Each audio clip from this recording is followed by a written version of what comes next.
अब भारद्वाज ऋषि के शिष्य आए और बोले कि हमें सारे रास्ते पता है, हम जाएं, साथ चल देते हैं। श्री रघुनाथ जी को रघुनाथ जी प्रणाम कर और ऋषि की आज्ञा पाकर हृदय से बड़े ही अनिश्चित होकर चले। ग्राम निकट तब निकसहि जाई, देख इधर सुनारी नरधाई। अब इसमें नगर के जहाँ भी नगर से गांव से निकलते थे वहीं के स्त्री पुरुष दौड़कर उनके रूप को देखने के लिए आते और जन्म को अपने सफल करते। जन्म का फल पाकर वे सनाथ हो जाते और मन को नाथ के साथ भेजकर दुखी होकर लौट आते। विदा किए बटु बिनय करी, फिरे पाई मन काम, उतरी नहाए जमुनु जल, जो शरीर समश्याम।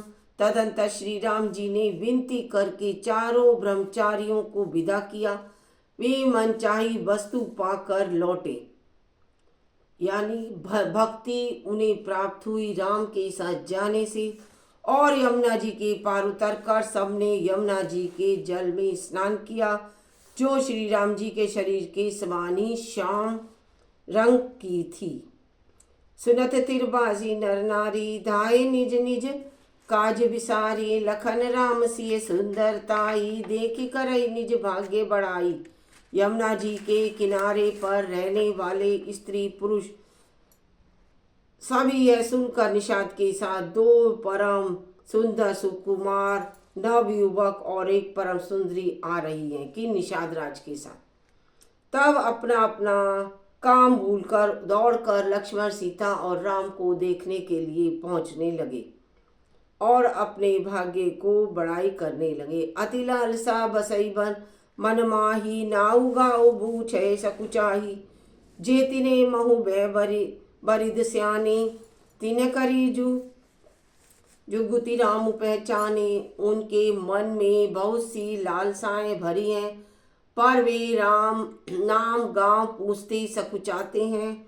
उन लोगों में जो वयोवृद्ध और चतुर थे, उन्होंने युक्ति से श्री रामचंद्र जी को पहचान लिया। सकल कथा तीने सभी सुनाई, बन ही चले पितु आयुष पाई। सुनी सभी शाद सकल पछिताही, रानी राय की ने भल नाही। उन्होंने सब कथा सब लोगों को सुनाई कि पिता की आज्ञा पाकर ये वन को चले हैं। यह सुनकर सब लोग दुखी होकर पछता रहे थे और कि रानी और राजा ने अच्छा नहीं किया। रानी और राजा ने अच्छा नहीं किया। ते ही अवसर एक तापसु आवा, तेज पुंज लभु बयस्सु आवा, कवि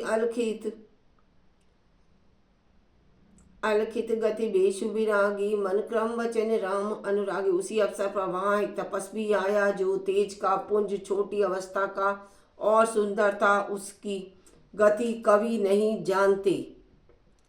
वह वैरागी के वेश में था और मन वचन कर्म से श्री रामचंद्र जी का प्रेमी था। और इस तेज पुंज तापस के प्रसंग को कुष्टी कहकर छिप मानते हैं। लोग देखने में अप्रसन्न ऊपर से जोड़ा। तब निश्चय पूर्वक कौन क्या कह सकता है। हमारी समझ में तपस्या श्री हनुमान जी थे।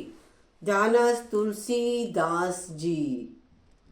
सजल नैन तन पुलकी निज, इष्ट देव पहचानी, परेउ दंड जिमि धरनी तल, दशा न जाई बखानी। अपने इष्ट देव को पहचान कर उनके नेत्रों में जल भराया और शरीर पुलकित हो गया। वह दंड की भांति पृथ्वी पर गिर पड़ा। उसकी दशा का वर्णन नहीं किया जा सकता।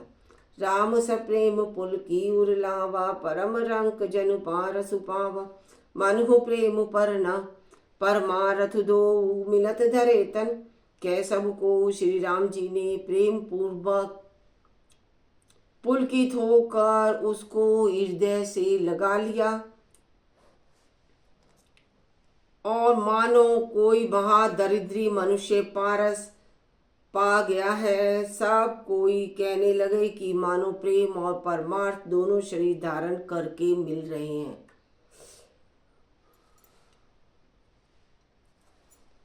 बाहुरी लखन पाए सोई लागा, लीने उठाई उमगी अनुरागा। पुनिसिय चरण धुरी धरि सीना, जननी जानी सिनु शिशु दीनहि असीसा।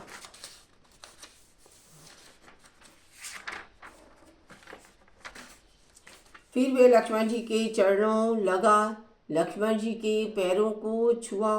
उन्होंने प्रेम से उमंग कर उसको उठा लिया। फिर उसने सीता जी के चरण धूलि को अपने सिर पर धारण किया। माता सीता ने भी उसको अपना छोटा बच्चा जानकर आशीर्वाद दिया। कीने निशाज दंडवत केते ही, मिलऊ मुदित लखी राम सने। पियत नैन पुट रूपु पियाशा, पीयूषा सुदित सुअ असनु पाई जिमि भूखा। फिर निषाद राज जी ने उसको दंडवत किया। श्री रामचंद्र जी का प्रेम जानकर वह उससे आनंदित होकर मिला। वह तपस्वी अपने नेत्र रूपी दोनों से राम जी की सौंदर्य सुधा का पान करने लगा और ऐसा आनंदित हुआ जैसे कोई भूखे आदमी को भोजन मिल गया हो। ते पितु मातु कहु सखी कैसे, जिन्हें पठिए बन बालक ऐसे। राम लखन सिय रूप निहारी, होई सने बिकल नर नारी। इधर गांव की स्त्रियां कह रही थी, हे सखी कहीं तो वे माता पिता कैसे हैं जिन्होंने ऐसे सुंदर सुकुमारों बालकों को वन में भेज दिया।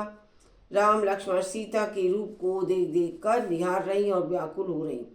तब रघुवीर अनेक विधि सखई सिखावन दीन, राम रजाय सुशीष धरी भवन गवनु तय की। तब श्री रामचंद्र ने सखा गो को अनेकों तरह से समझाया और श्री रामचंद्र जी की आज्ञा को सिर चढ़ाकर उसने अपने घर को गमन किया।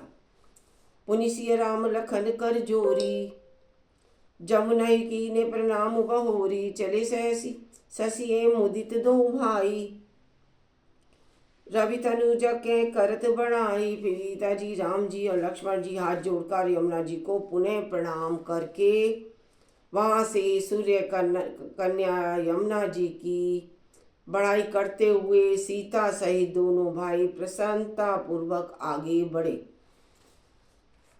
पथिक अनेक मिले ही मग जाता, कहे सप्रेम देखी दो भ्राता। राम राज लखन सब अंग तुम्हारे, देखी सोचु अति हृदय हमारे। रास्ते में जाते हुए उन्होंने अनेक यात्री मिलते हैं। वे दोनों भाइयों को देखकर प्रेम पूर्वक कहते हैं कि तुम्हारे सब अंगों में राज चिन्ह देखकर हमारे दिल में बड़ा ही सोच होता है। वो बहुत ही अचंभित हो रहे हैं सभी। मार्ग चलो पादे पाए, ज्योतिष झूठ हमारे बाए। अगमु पंतु गिरी कानन बारी, तेई में सात नारी सुकुमार। ऐसे राज चिन्हों के होते हुए भी तुम लोग रास्ते में पैदल ही चल रहे हो। इससे हमारी समझ में आता है कि ज्योतिष शास्त्र झूठा नहीं है, झूठा ही है। भारी जंगल और बड़े बड़े पहाड़ों का दुर्गम रास्ता है, जिस पर तुम्हारे साथ सुकुमारी स्त्री भी है। वो इन पहाड़ों पर कैसे चढ़ेगी? करिकेरी बन जाई न जोई, हम संग चलई सो जो आयस होई। जा बुझाई जहाँ लगी तय पहुँचाई, फिर अब बहोरी तुम वही सिरुनाई। हाथी और सिंहों से भरा हुआ भयानक वन देखा तक नहीं था। फिर अब कैसे, यदि आज्ञा हो तो हम साथ चलें। आप जहाँ तक जाएंगी वहाँ तक पहुँचाकर फिर आपको प्रणाम करके हम लौट आएंगे।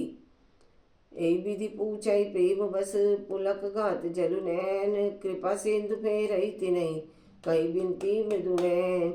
इस प्रकार यात्री प्रेम वश पुल के शरीर से नेत्रों में जल भरकर उनको विदाई को देखते रहे और बहुत ही विनय युक्त वचन कहकर उन्हें लौटा देते हैं। राम लक्ष्मण और सिया अब आगे की तरफ प्रस्थान करते हैं। भारद्वाज मुनि आश्रम से भी चल दिए। मंगल भवन अमंगल हारी, जब सुदशरथ अजर बिहारी। राम सिया राम सिया राम जय जय जय राम सिया राम जय जय राम। राम रचि राखा राम रचि राखा, मंगल भवन अमंगल हारी, द्रवो सुदशरथ अजर बिहारी। जय श्री राम जय श्री राम जय श्री राम। आज की आनंद की जय, आज की वार की जय हो। आज जय माता की जय माता की जय माता की जय माँ जय माँ जय माता रानी की।